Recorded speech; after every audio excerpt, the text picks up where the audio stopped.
हे hello everyone, कैसे हैं आप सब लोग। और मैं आपकी होस्ट आरती सिंह हाजिर हूँ एक और बेहतरीन सेशन लेकर। देखिए, जैसा कि मैंने अपने लास्ट सेशन में आप लोगों के साथ डिस्कस किया था अधिगम के विकार, वो आपका पार्ट 1 था। आज मैं आप लोगों के साथ जो बचे हुए अधिगम के विकार हैं वो डिस्कस करने वाली हूँ। तो देखिए, आज का सेशन स्टार्ट करने से पहले मैं आप लोगों के साथ डिस्कस करना चाहूंगी कि जो ये सेशन है आज का, ये आपकी किस किस एग्जाम के लिए बेनिफिशियल रहने वाला है। तो देखिए, अगर आप सीटेट की तैयारी कर रहे हैं, जो सीटेट 2023 20 अगस्त को आपका होने वाला है, अगर आप उसकी प्रिपरेशन कर रहे हैं, या फिर आप यूपी टेट की प्रिपरेशन कर रहे हैं, या फिर आप राजस्थान टेट यानी कि रीट की पात्रता परीक्षा देने वाले हैं, या फिर आप हरियाणा की जो आगामी आने वाली परीक्षा है जो आपकी नवंबर या दिसंबर में प्रस्तावित है, अगर आप उस एग्जाम की तैयारी कर रहे हैं तो उन सब के पॉइंट ऑफ व्यू से आज का जो सेशन है वो आप लोगों के लिए काफी इंपॉर्टेंट साबित होने वाला है। तो चलिए आज का सेशन स्टार्ट करते हैं। एंड सेशन स्टार्ट करने से पहले देखिए, अगर आप चैनल पे फर्स्ट टाइम विजिट कर रहे हैं तो चैनल को सब्सक्राइब करना ना भूलें, क्योंकि मैं आप लोगों के लिए ऐसे इंफॉर्मेटिव वीडियो लेकर आती रहती हूँ जो आपके एग्जाम के पॉइंट ऑफ व्यू से काफी इंपॉर्टेंट रहते हैं। तो चलिए स्टार्ट करते हैं। फर्स्ट क्या है, देखिए, कल मैंने आपको जाते जाते, कल जब मेरा मतलब जो आपका लास्ट सेशन था, तो कल मैंने आपको जाते जाते एक टर्म समझाई थी। आज की फर्स्ट टर्म क्या है? एग्रेफिया। आज की फर्स्ट टर्म क्या है? एग्रेफिया। कल मैंने जाते जाते आप लोगों के साथ एक टर्म डिस्कस करी थी। जो टर्म डिस्कस करी थी वो क्या थी? डिस्फेजिया। क्या डिस्कस करी थी मैंने? डिस्फेजिया। तो डिस्फेजिया मैंने बताया था कि बड़ी ही विचित्र बीमारी थी, या फिर मैं कहूँ बड़ा ही विचित्र विकार था, जिसमें अधिगमकर्ता अपनी प्राथमिक जो उसकी भाषा होती है उसी को नहीं सीख पाता या उसको समझ नहीं पाता, या फिर मैं शॉर्ट में कहूँ कि उसको प्राथमिक जो उसकी भाषा होती है उसको सीखने में कठिनाई का अनुभव होता है, उसको कहा जाता है डिसअफेजिया। डिसअफेजिया कहा जाता है प्राथमिक भाषा को सीखने में जो कठिनाई का अनुभव होता है वो होता है डिसअफेजिया। बट अगर आज के फर्स्ट टर्म की बात करें तो आज की फर्स्ट टर्म क्या है? आज की फर्स्ट टर्म है अग्रेफिया। क्या है? एग्रेफिया। तो इसमें क्या होता है, जैसे डिस्फेजिया में क्या होता है कि अधिगमकर्ता प्राथमिक जो उसकी भाषा है उसको सीखने में कठिनाई का अनुभव करता है, वैसे ही सेम एज इट इज एग्रेफिया में क्या होता है कि जो अधिगमकर्ता है या कोई व्यक्ति है, वो द्वितीयक भाषा यानी कि वो सेकेंडरी लैंग्वेज को सीखने में कठिनाई का अनुभव करता है, उसे क्या कहा जाता है? अग्रेफिया कहा जाता है। क्या कहा जाता है उसको? अग्रेफिया कहा जाता है। डिसअफेजिया प्राथमिक लैंग्वेज को सीखने में उसको दिक्कत होती है। अगर अग्रेफिया की बात करें तो उसमें जो उसकी सेकेंडरी लैंग्वेज है या द्वितीयक भाषा है उसको सीखने में कठिनाई का अनुभव होता है अग्रेफिया में। नेक्स्ट देखो, अगर नेक्स्ट हम टर्म की बात करें तो नेक्स्ट टर्म क्या है आपकी? नेक्स्ट टर्म क्या रहने वाली है? इग्नेसिया। देखो, ये अधिगम के विकार का क्वेश्चन सोल्व करने का सबसे आसान तरीका होता है कि जो आपको टर्म गिवन होती है, जो भी आपको टर्म गिवन होती है उसमें उसको आप दो पार्ट्स में डिवाइड कर लीजिए, उसको आप दो पार्ट्स में डिवाइड कर लीजिए। जैसे अब ये है, इग्नेशिया। इग्नेशिया। तो अब आप इस वर्ड को समझिए, जो आपका आगे वाला वर्ड है ना, आगे वाला वर्ड, इसको समझिए। इसका मीनिंग मतलब आप सोचिए कि इसका मीनिंग क्या हो सकता है, तो आपका ये क्वेश्चन इजीली ठीक हो जाएगा। इतने मतलब टफ नहीं है, बस ये होता है कि आपको एक बार समझने पड़ेंगे, आपको समझने पड़ेंगे, बस थोड़ा सा ये होता है। बाकी इतना टफ ये आज का आपका सेशन है नहीं, काफी इजी है। देखो, इग्नेशिया में क्या होता है? इग्नेशिया क्या है? स्मृति संबंधी विकार है। इग्नेशिया क्या है? स्मृति संबंधी विकार है। इसमें अधिगमकर्ता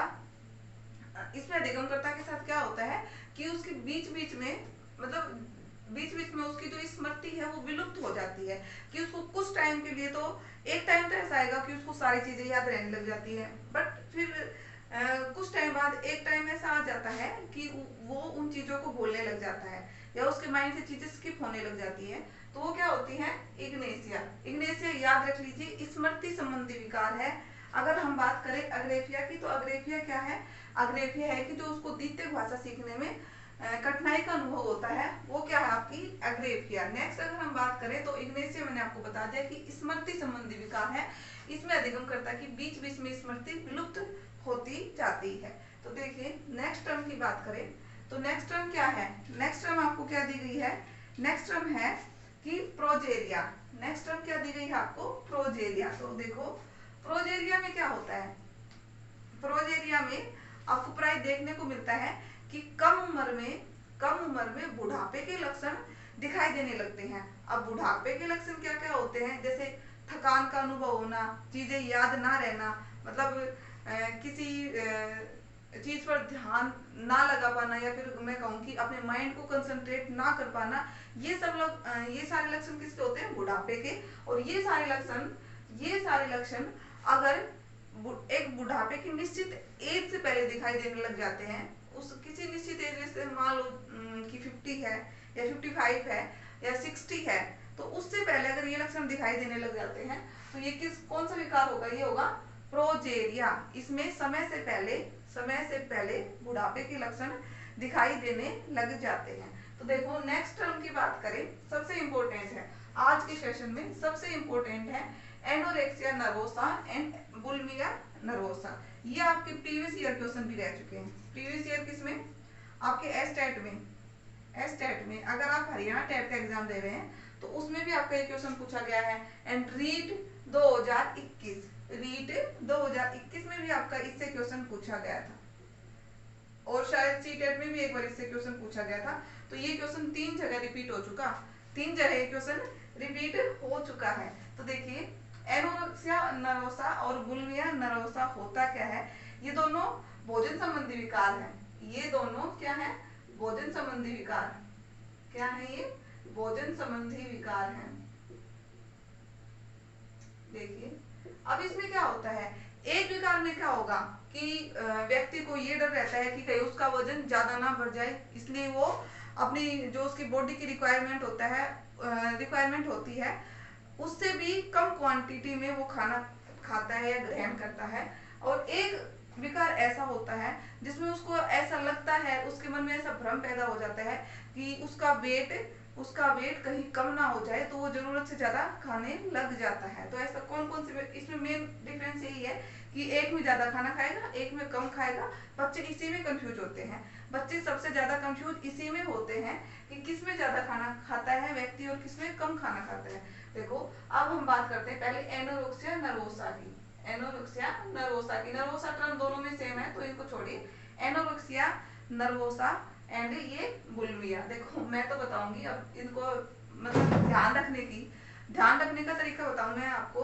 तो क्या करना है आपको, देखो एनोरेक्सिया वर्ड क्या है, काफी बड़ा है। वर्ड कैसा है, ये काफी बड़ा है देखने में भी। तो इसमें होता क्या है कि व्यक्ति के मन में ऐसा भ्रम पैदा हो जाता है कि वो मतलब उसका वेट बढ़ता जा रहा है, तो उसको अपने जो खाना वो ग्रहण कर रहा है, जो भोजन ग्रहण कर रहा है, उसकी क्वांटिटी में उसको कमी कर देनी चाहिए। खाने की क्वांटिटी में कमी कब करता है व्यक्ति, जब उसके माइंड में ऐसा भ्रम पैदा हो जाता है कि वो मतलब उसका वेट, उसने ज्यादा वेट गेन कर लिया है। तो ऐसा भ्रम तभी पैदा होता है व्यक्ति के माइंड में जब उसको ऐसा लगने लग जाता है कि उसने वेट ज्यादा गेन कर लिया है। अगर उसको वेट कम करना है तो क्या करेगा, वो खाना कम खाएगा। सबसे पहले वेट कम करने के लिए प्राइमरी एक रिक्वायरमेंट होती है कि वो खाना कम खाए। अब खाना कम खाएगा तो उसका वेट कम होगा, तो उसका जो माइंड का जो उसके, मैं ये कहूँ कि जो उसके मस्तिष्क में जो भ्रम पैदा हो गया है उसको मतलब थोड़ा सा ही हो जाएगा, उसकी फुलफिलमेंट हो जाएगी कि हाँ मैंने खाना कम खाया है तो मेरा वेट नहीं बढ़ेगा। ऐसा उसके माइंड में ऐसे थॉट्स आते हैं।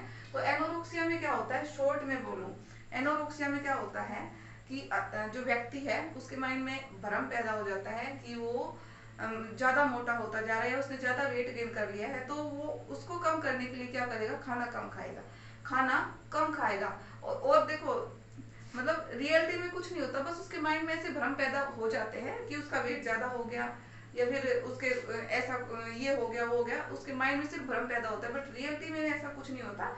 वो अपनी बॉडी की जो रिक्वायरमेंट है उससे भी कम खाना खाता है। किसमें, एनोरेक्सिया नर्वोसा में। बुलिमिया तो आप समझ ही गए होंगे। बुलिमिया में क्या होता है, बुलिमिया नर्वोसा में होता है कि जो व्यक्ति है उसको हमेशा डर रहता है कि कहीं उसका वेट कम ना हो जाए। देखिए जैसे मैं आप लोगों के सामने एक एग्जांपल प्रस्तुत करती हूँ। तो एग्जांपल की बात करें, देखो एग्जांपल की अगर बात करें तो एग्जांपल मानिए कि मैं 50 केजी की हूँ, मैं अभी 50 केजी की हूँ। अब एग्जांपल देखिए कि मैं 50 केजी की हूँ और मैं ये चाहती हूँ कि मेरा वेट कम ना हो। तो मैं मतलब मेरे माइंड में सबसे पहला थॉट क्या आएगा, ये आएगा कि देखो जो मैं डाइट ले रही हूँ मैं उसी को फॉलो करती रहूँ और जिससे मेरा वेट कम ना हो और मेरा 50 का 50 केजी रहे। माइंड में आता है ये।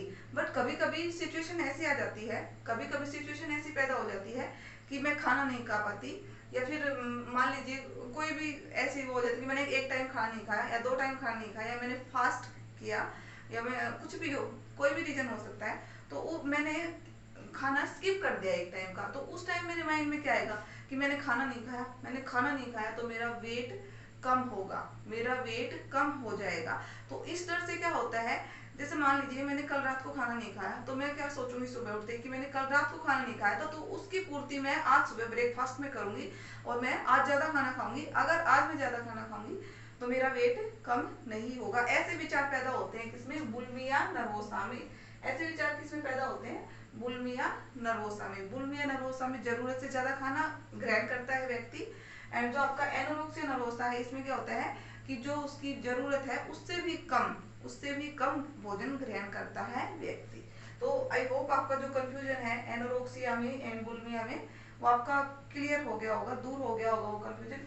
नेक्स्ट अगर टर्म देखें तो नेक्स्ट टर्म क्या है, नेक्स्ट टर्म है डिस्मोर्फिया। देखो डिस्मोर्फिया से पहले हम देखेंगे डिस्थीमिया। डिस्मोर्फिया, डिस्मोर्फिया काफी बड़ी है।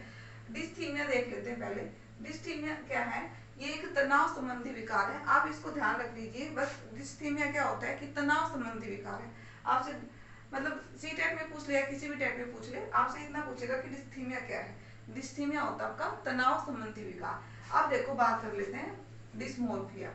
डिस्मोर्फिया में होता क्या है, देखो आज का जो सेशन है इसमें मेरे को 3 ही टर्म जो है वो ज्यादा इंपॉर्टेंट लगी।